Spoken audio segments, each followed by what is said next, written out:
తిరిగి పంచాయతీలకి పునర్జీవనం కల్పించడం. ఈ గ్రామ సభలో సుమారు 1 కోటి మంది పైగా గ్రామస్తులు పాల్గొని ఒకటే రోజు 13,326 గ్రామ సభలు నిర్వహించడం ఆంధ్రప్రదేశ్ పంచాయతీరాజ్ మరి గ్రామీణాభివృద్ధి శాఖ అది ఒక బలమైన ప్రపంచ రికార్డుని సాధించింది. అంటే ఇది ఏంటంటే రికార్డ్స్ కాదు, కానీ ఇది ఏంటంటే ఒక కష్టసాధ్యమైనది. అన్నిసార్లు 13,326 పంచాయతీలకు నిధులు ఇవ్వని ప్రభుత్వం గత కాలంలో మన నిధులు ఇవ్వడం కాదు, ఒకేసారి అందరినీ ఏకతాటిపైన తీసుకొచ్చి అధికార యంత్రాంగం మొత్తం కదిలింది. చంద్రబాబు గారి నాయకత్వం వాళ్ళందరూ కదిలి ఈ రోజున ఇది సాధించగలిగారు.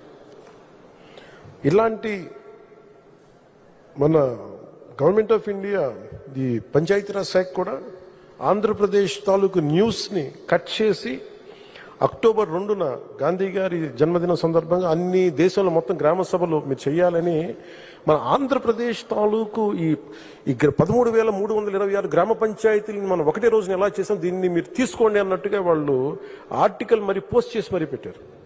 ఈ 100 రోజుల్లో మనం సాధించింది చంద్రబాబు గారి నాయకత్వంలో అదొకటి.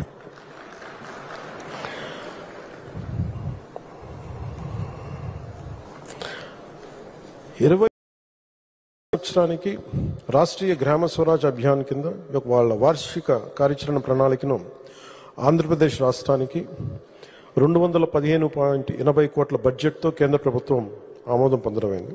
తద్వారా ఆంధ్రప్రదేశ్లో సుమారు 1,00,000కు పైగా స్థానిక సంస్థలకు, ప్రతినిధులకు, ఉద్యోగులకు శిక్షణా కార్యక్రమాలు నిర్వహించడం జరుగుతుంది. గ్రామ పంచాయతీలకు ఆదాయ వనరులు అభివృద్ధి చేయడం కొరకు వినూత్న కార్యకలాపాలకై ప్రత్యేక దృష్టి సారించడం, తద్వారా ఆర్థికంగా స్వయం సమృద్ధి పొందేలా ఆర్జీఎస్ఏ ప్రణాళికని రూపొందించాం. రాష్ట్ర ప్రతిపాదన 40 కోట్లను సిఇసి ఆమోదించింది.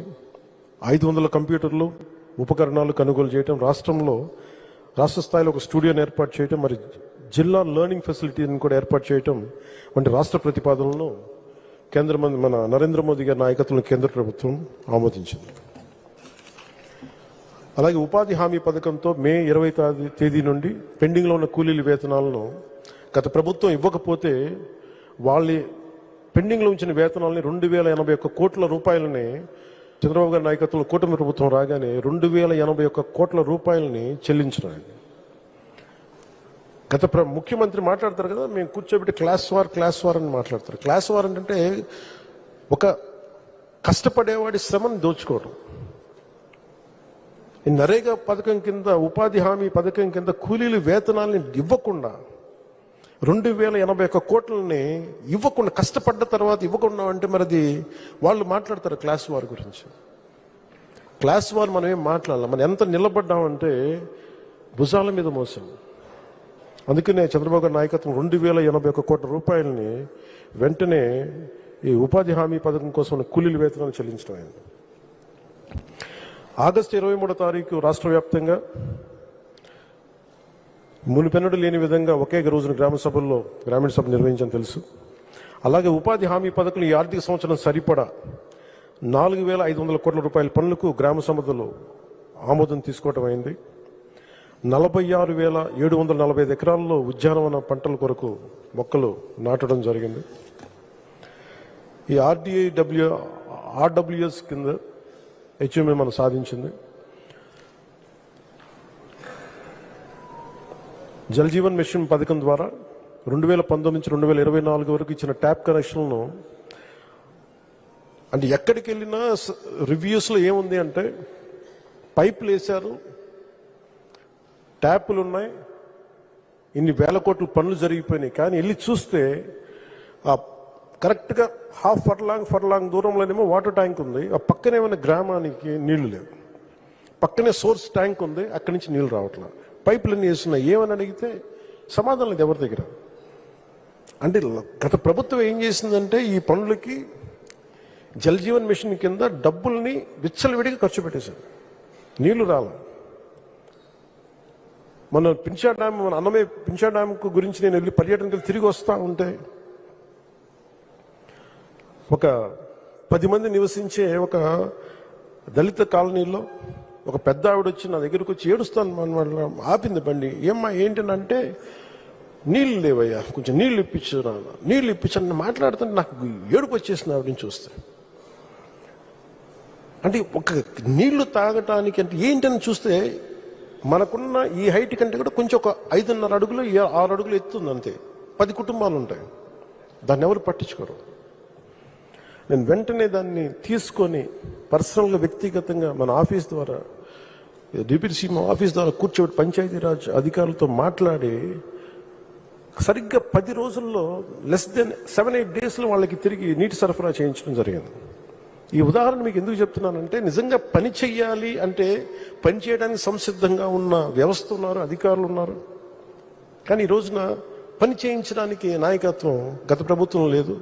మన ఎన్డీఏ ప్రభుత్వం జల్ జీవన్ మిషన్ని దేశంలోనే చాలా అత్యంత ప్రభావితంగా ఏ ఉద్దేశంతో అయితే ఇవ్వబడిందో ఆ ఉద్దేశాన్ని నరేంద్ర మోదీ గారి నాయకత్వం దేనికైతే ప్రవేశపెట్టారు సంపూర్ణంగా దాన్ని సాధిస్తాం చంద్రబాబు గారి నాయకత్వంలో.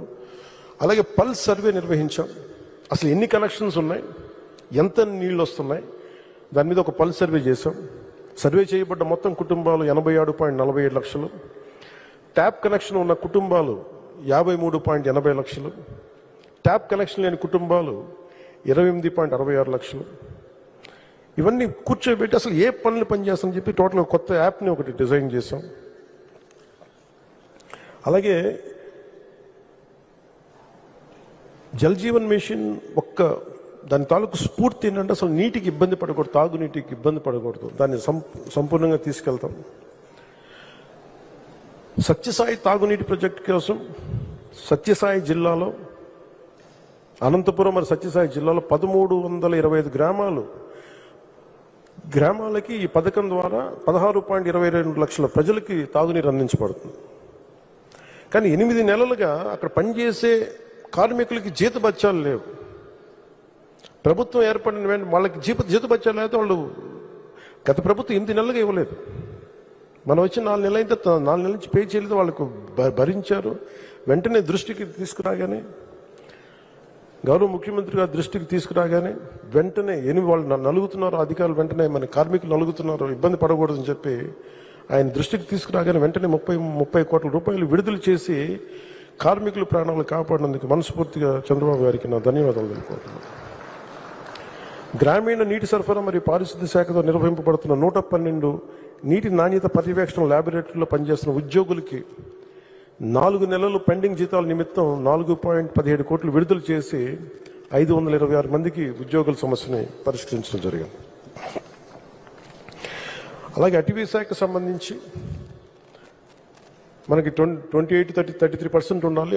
అటవీ మనకి పర్సంటేజ్ అంటే చంద్రబాబు గారు ఇచ్చిన మా అందరికీ డైరెక్టివ్ ఏమి ఇచ్చారంటే రివ్యూ మీటింగ్లో ఇది 50% పెరగాలి. ఆంధ్రప్రదేశ్లో 50% మొత్తం మీకు పచ్చదనమే ఉండాలి అని దాన్ని స్ఫూర్తిగా తీసుకుని 6,000 ఎకరాల్లో దాదాపు 22 లక్షల మొక్కలు నాటడం జరిగింది మన ఈ మధ్యనే.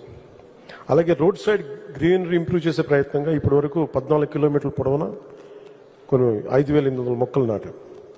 ముఖ్యంగా ఈ కొండల్ని ట్రెంచెస్ని ఆయన కొండల ప్రాంతాలని అటవీ ప్రాంతాన్ని రక్షించడానికి ఆయన మాకు ఇచ్చిన దిశానిర్దేశం ఏంటంటే ట్రెంచెస్ కొట్టమని, దాన్ని బలంగా ముందుకు తీసుకెళ్తాం. అలాగే పెరుగుతున్న వైల్డ్ లైఫ్ సమస్యలు ముఖ్యంగా elephant and man animal conflicts ఉంటాయి, మీ అందరికీ తెలుసు. మనం చిత్తూరులో చూసాం, అలాగే మనకి విజయనగరం, మన పార్వతీపురం, పాతపట్నంలో చూస్తూ ఉన్నాం. వెంటనే తీసుకెళ్ళి చాలామంది వైల్డ్ యానిమల్స్ కానీ జంతువులు కానీ అటాక్ చేయటం వల్ల, ముఖ్యంగా ఏనుగులు పంటల నష్టం వీటి వల్ల వీటిని దృష్టిలో పెట్టుకొని రాగానే కర్ణాటకకు వెళ్ళి 2 రాష్ట్రాల మధ్య అటవీ శాఖతో మాట్లాడి, అక్కడ గౌరవ అటవీ శాఖ మంత్రి గారితో మాట్లాడి 2 రాష్ట్రాల మధ్య నిర్మాణాత్మక సహకారాన్ని పెంపొందించే ప్రయత్నం జరిగింది. అలాగే వాళ్ళు అక్కడ కుంకి ఎలిఫెంట్స్ని తీసుకొచ్చి మన ఎలిఫెంట్స్కి అవసరమైన ట్రైనింగ్ అండ్ నాలెడ్జ్ మావటిలకి ఇచ్చేయడానికి ఒప్పందం కుదుర్చుకోబోతున్నాం. ఆంధ్రప్రదేశ్లో ఇప్పటి వరకు 23 నగర వనాలు ఏర్పాటు చేసుకున్నాం. కొత్తగా 13 నగర వనాలను మంజూరు చేయించుకున్నాం. కొత్త నగర వనాల కోసం 15 కోట్ల 40 లక్షల నగర వనాల అభివృద్ధికి మొట్టమొదటి విడతగా డబ్బులు విడుదల చేయడం జరిగింది. అంతేకాకుండా 32 కమ్యూనిటీ బేస్డ్ ఎకో టూరిజం సెంటర్స్ని ప్రారంభించాం. ఇప్పుడు కొత్తగా మరొక 5 కేంద్రాలను ఏర్పాటు చేసుకున్నాం. ఒక్కొక్క సెంటర్లో 50 మందికి ప్రత్యక్షంగాను మరో 500 మందికి పరోక్షంగాను ఉపాధి కల్పించడం జరుగుతుంది.